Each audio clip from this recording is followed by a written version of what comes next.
Nouvelle frappe internationale près de Kobané, la ville syrienne assiégée par le groupe État islamique. Objectif des avions de la coalition, aider les forces kurdes à freiner l'avancée des djihadistes. Une bataille qui a provoqué des émeutes meurtrières dans le pays voisin, la Turquie. S'ils réussissaient à conquérir entièrement Kobané, les djihadistes auraient le contrôle d'une longue bande de territoire à la frontière syro-turque. Il est le premier chef d'État à comparaître devant la Cour pénale internationale en cours de mandat. Le président kényan Uhuru Kenyatta est poursuivi pour crimes contre l'humanité pendant les violences post-électorales qui ont déchiré son pays en 2007 et 2008. La défense a demandé l'abandon des poursuites. L'accusation a elle-même reconnu ne pas avoir assez de preuves pour un procès. La Cour de cassation a tranché, l'État n'a pas de responsabilité dans la mort de la petite Marina.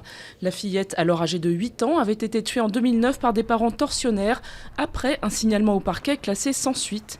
Dénonçant des dysfonctionnements des services de l'État, 2 associations avaient saisi la justice.